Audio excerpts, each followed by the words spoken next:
मनुष्य की सबसे बड़ी दुर्बलता क्या होती है? सोचिए। धन, प्रेम, अहंकार। मनुष्य की सबसे बड़ी दुर्बलता होती है उसके रहस्य। चाहे आप कितने भी शक्तिशाली क्यों ना हो, कितने भी प्रबल क्यों ना हो, परंतु उसके रहस्य उसके नाश की चाबी होती है। इसलिए यदि प्रबल रहना है, शक्तिशाली रहना है, समर्थ रहना है, तो अपने रहस्य को किसी को भी ना बताएं, ना मित्र को और ना ही शत्रु को, क्योंकि समय पड़ने पर कब कौन शत्रु हो जाए ऐसा कहना संभव नहीं। विभीषण को रावण के अमृत कुंड का ज्ञात था, इसीलिए प्रभु श्री राम रावण का वध करने में सफल हो सके। इसलिए उचित यही है कि आप अपने रहस्य को स्वयं तक ही सीमित रखें। मनुष्य का मन बड़ा विचित्र होता है, कल्पना में ही विकास करता है, संपन्न भविष्य का स्वप्न देखता है और कल्पना में ही जो नहीं हुआ उससे भय खाता है।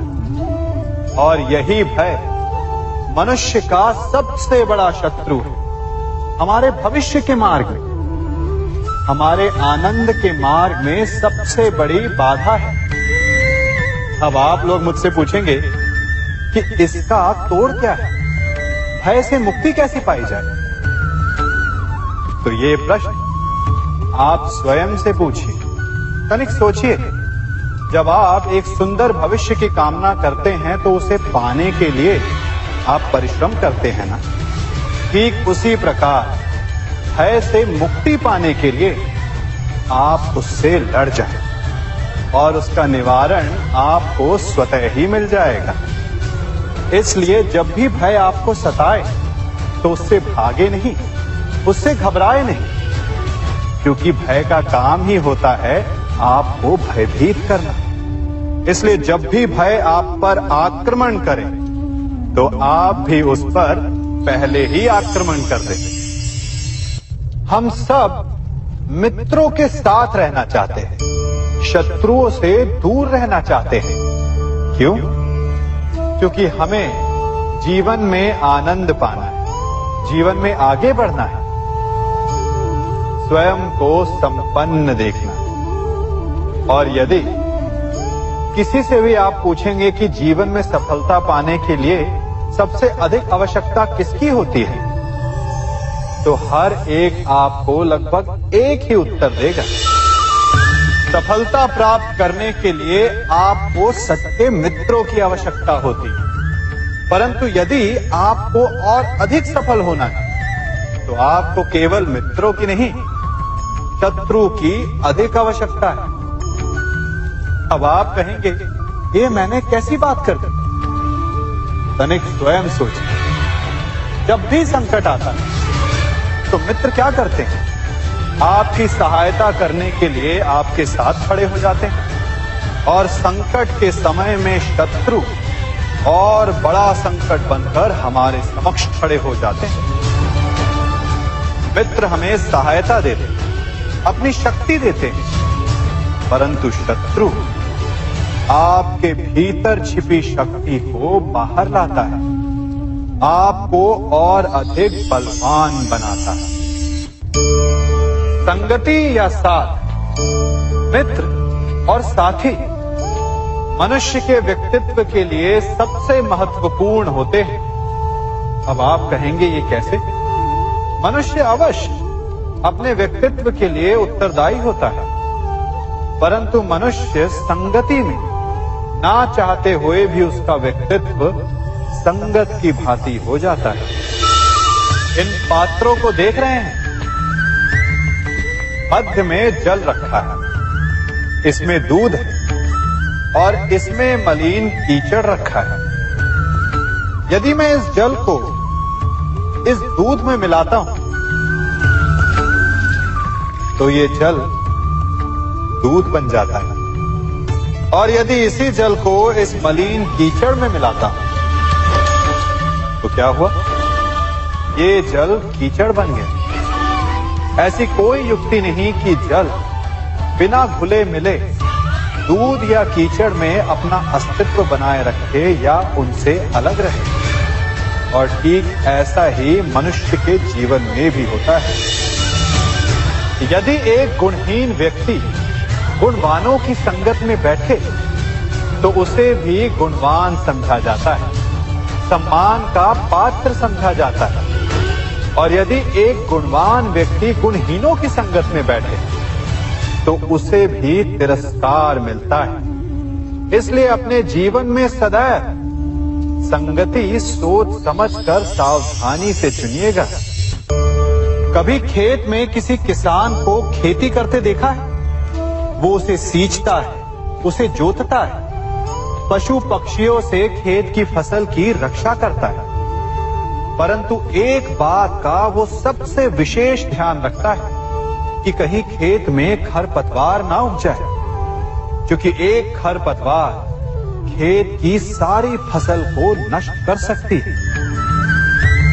ठीक उसी प्रकार यदि वंश की कोई संतान खोटी निकल जाती है तो वो समूचे वंश का सर्वनाश कर देती है। इसीलिए संतान के लालन पालन में विशेष ध्यान देना आवश्यक होता है, क्योंकि संतान वो फसल होती है जो वंश के आने वाले समय को महान बना सकती है या फिर वंश का पतन भी कर सकती है।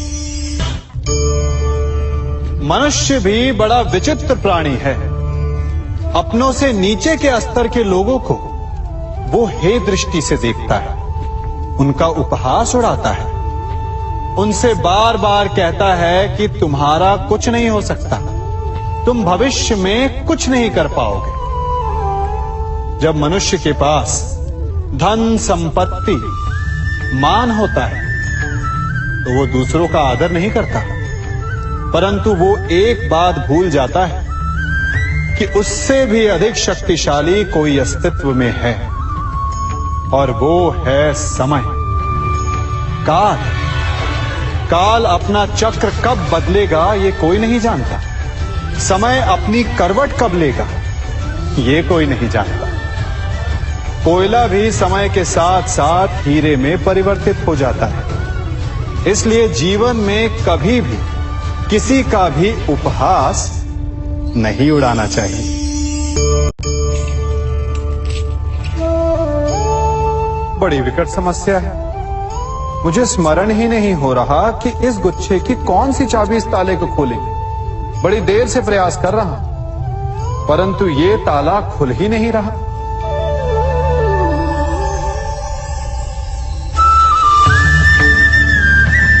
ऐसी परिस्थिति में आप क्या करेंगे? अधिकतर लोग ऐसी परिस्थिति में अपनी आशा खो बैठते हैं। उन्हें लगता है कि चाबी खो गई। वो तिलमिला जाते हैं, क्रोधित हो उठते हैं। परंतु उस समय धैर्य रखें तो गुच्छे की अंतिम चाबी ताला खोल सकती है। कुल्हाड़ी का अंतिम प्रहार वृक्ष को काट के गिरा देता है, परंतु क्या सत्य में कुल्हाड़ी का अंतिम प्रहार वृक्ष को काट के गिरा देता है? आपको आपका लक्ष्य दिला देता है?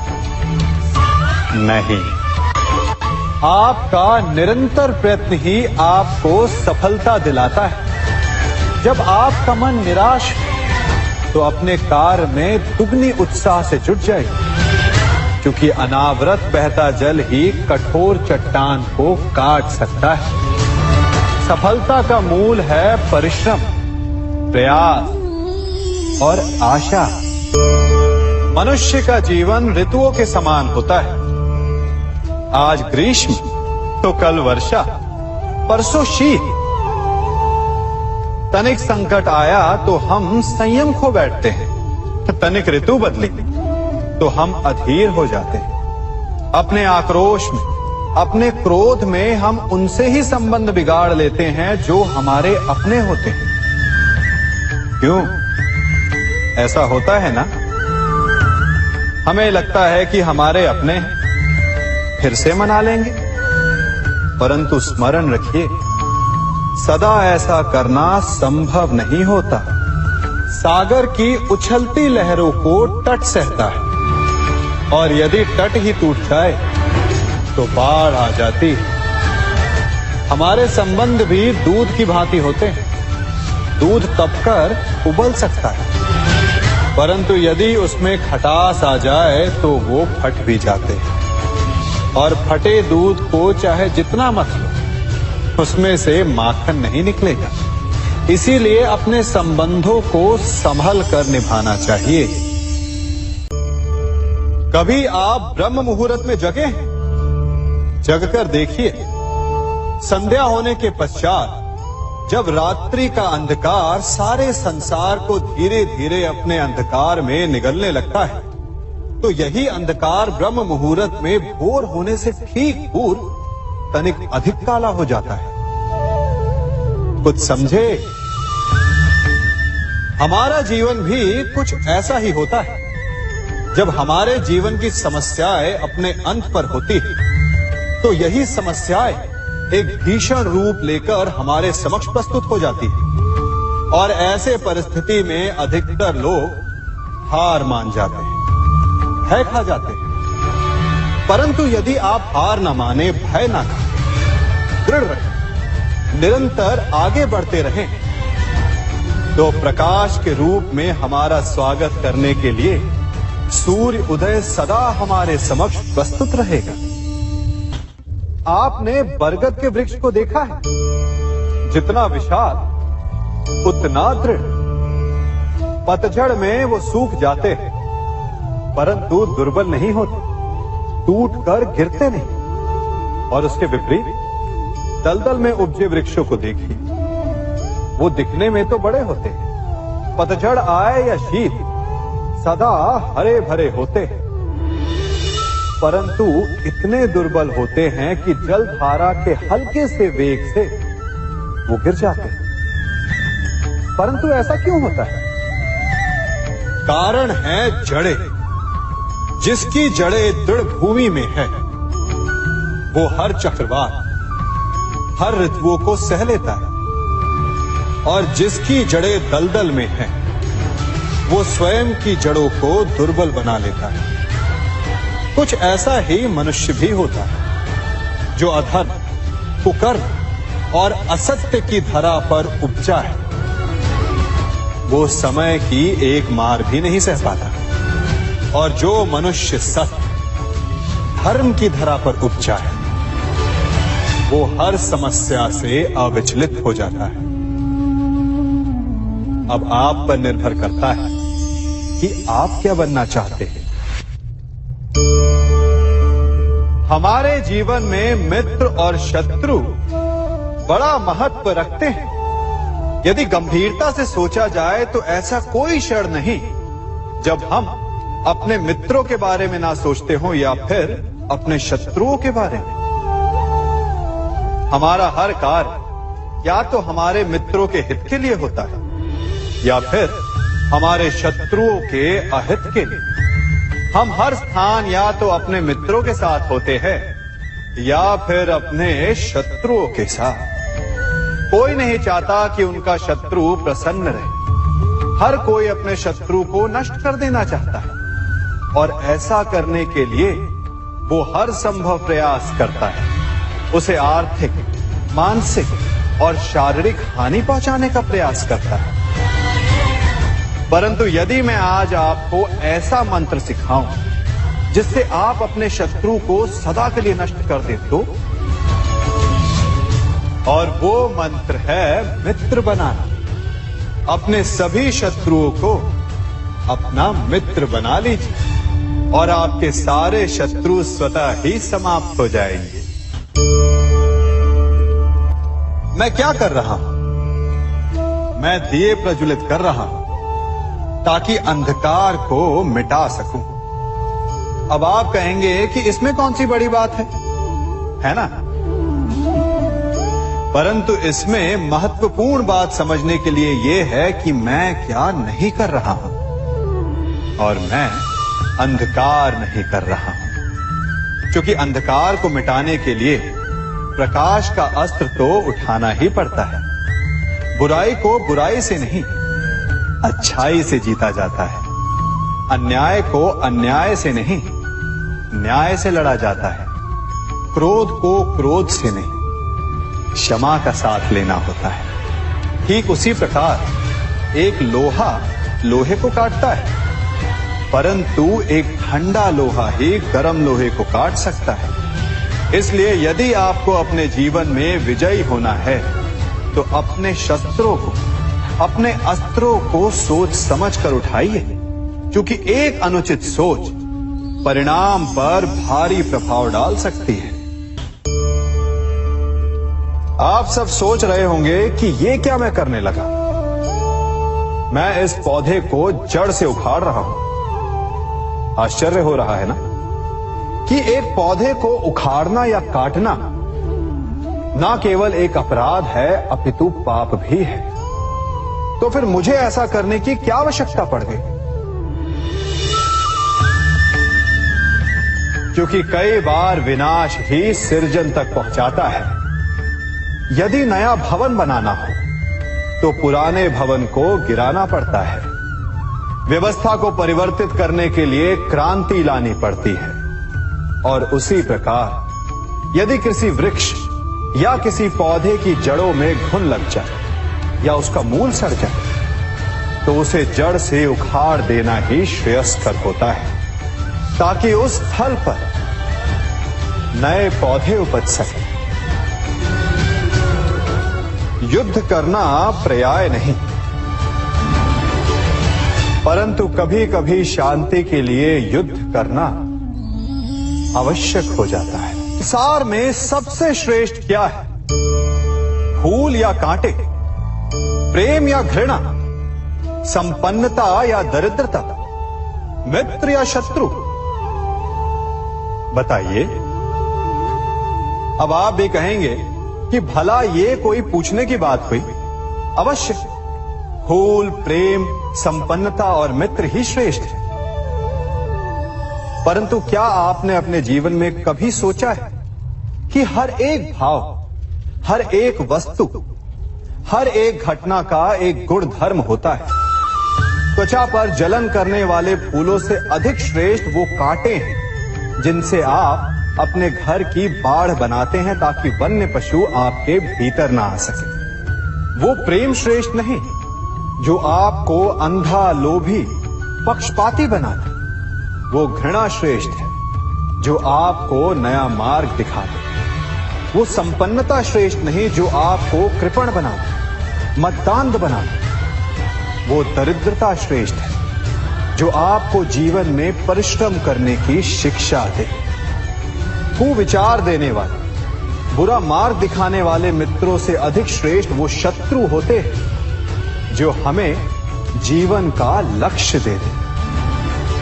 इसलिए अपने जीवन में हर वस्तु, हर भाव, हर घटना के गुण धर्म को पहचानिए और उसके पश्चात अपना चयन कीजिए। स्वर्ण, हम सभी को अपने जीवन में स्वर्ण से कभी ना कभी कुछ ना कुछ थोड़ा या अधिक मोह होता ही है ना?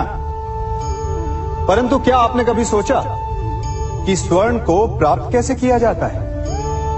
जब भूमिगत खदानों से स्वर्ण को निकाला जाता है तब वो एक पाषाण की भांति होता है।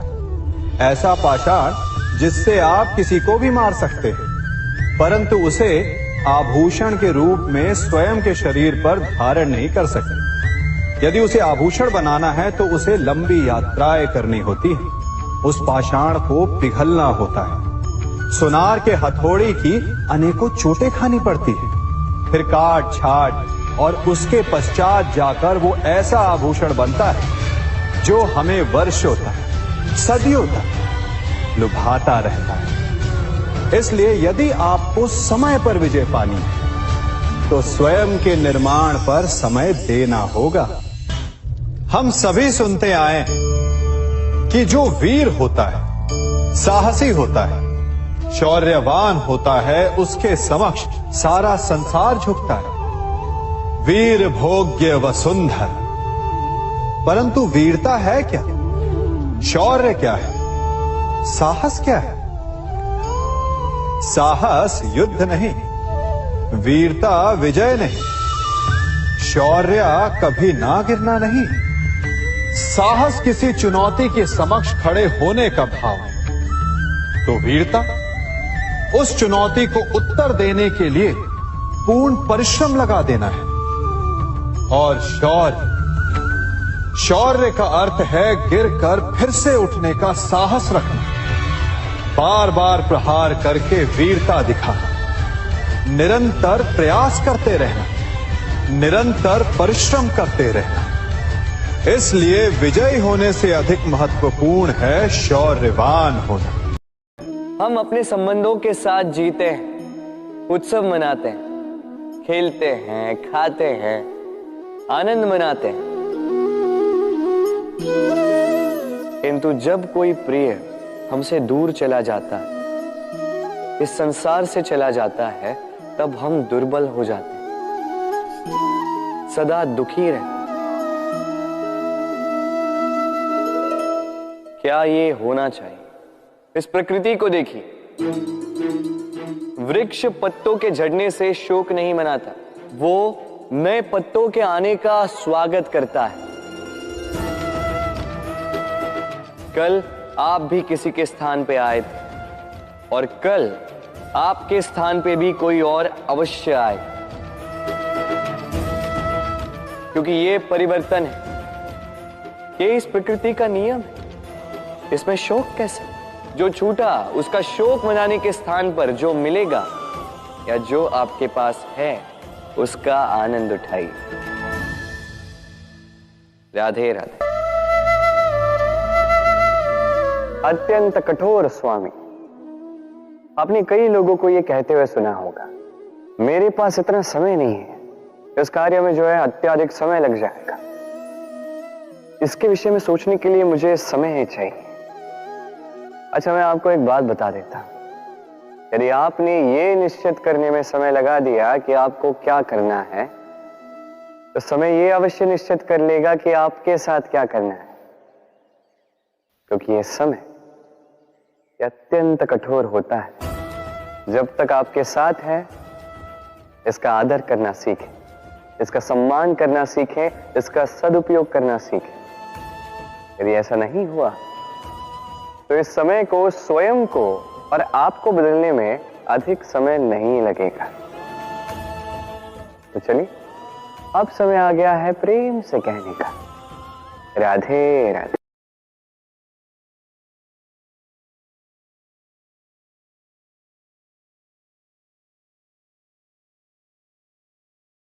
संबंध एक सहारा होता है जीवन का, और संबंधी वो होते हैं जिनसे आवश्यकता पड़ने पर सहायता मांगी जा सके, जिन पर विश्वास किया जा सके कि बुरे समय में वो हमारे काम आएंगे।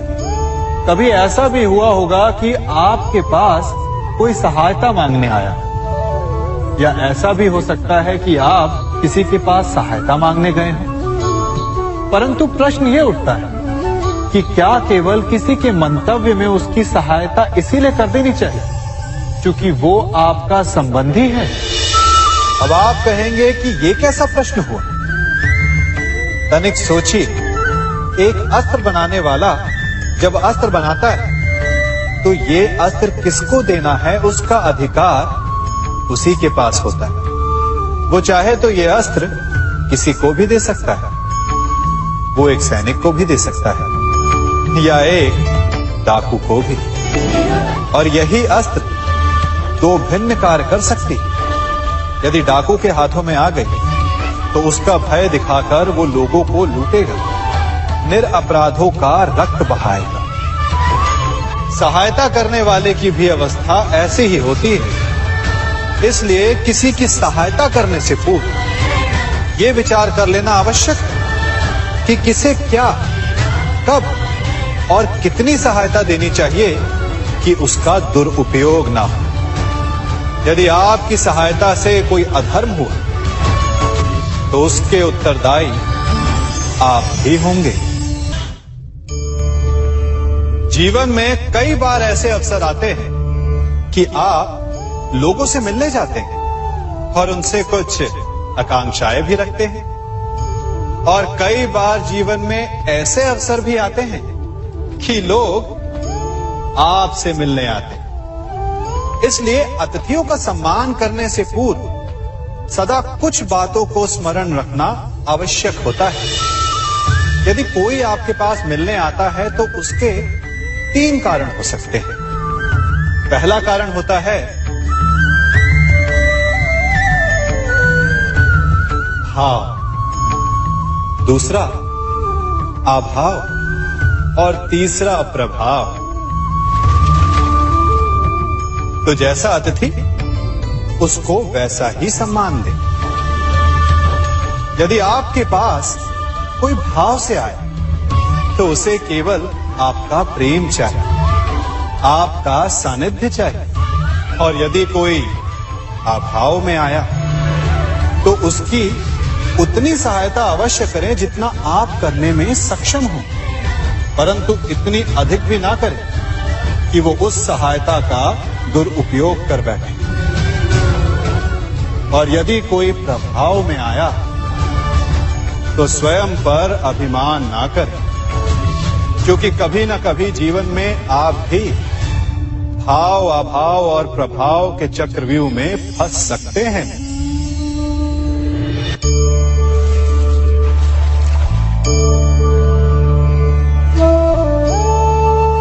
यदि जल को मुट्ठी में कसकर बांधें तो जल कैसे अपना मार्ग बनाकर निकल जाता है?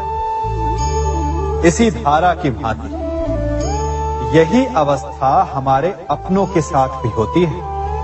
अधिकतर हम जिनसे प्रेम करते हैं, हम सदा उन्हें अपने समीप रखना चाहते हैं, स्वयं से दूर नहीं होने देना चाहते।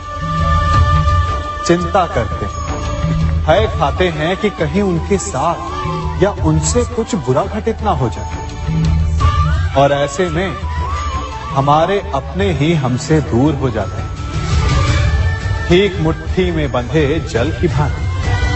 इसलिए जिनसे आप प्रेम करते हैं उन्हें स्वतंत्र कर दीजिए, उनकी सोच को स्वतंत्र बनने दीजिए, उन्हें अपने मार्ग स्वयं ढूंढने दीजिए, क्योंकि आप सदा उनके साथ उन्हें मार्ग दिखाने के लिए नहीं रहने वाले। इसलिए अपनों के साथ अवश्य रहें, परंतु उन्हें बांधे नहीं।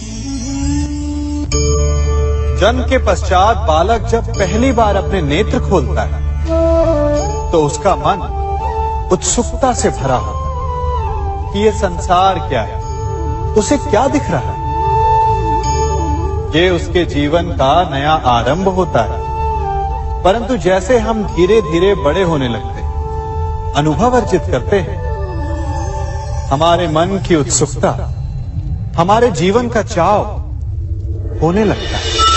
तनिक सोचिए, जब हम सुबह सोकर जगते हैं, अपनी आंखें खोलते हैं, तो उसे ही हम अपने जीवन का प्रारंभ समझ ले तो सुबह से लेकर संध्या तक के समय को ही अपने जीवन जीने का समय समझ ले तो कितनी स्फूर्ति आ जाएगी। आप कितने काम कर पाएंगे, कितने लक्ष्य अर्जित कर पाएंगे। फलों से मिलकर घड़ी बनती, घड़ी से मिलकर प्रहर, प्रहर से मिलकर दिन बनते हैं, और दिनों से माह और वर्ष। यदि आप अपना हर पल, हर प्रहर विश्वास से जिए, हर दिन उत्साह से जिए, तो आपका संपूर्ण जीवन सार्थक हो सकता है। मनुष्य अपना जीवन विश्वास पर जीता है, परंतु विश्वास किसका? तनिक सोचिए, किस पर विश्वास है आपको? महापुरुषों की कही बातों पर, ग्रंथों में लिखे ज्ञान पर, माता पिता की सीख पर, या मित्रों के दिए गए निर्देशों पर, या फिर मेरी कही बातों पर? ये सब विश्वास अपूर्ण है जब तक आपको स्वयं पर विश्वास ना हो।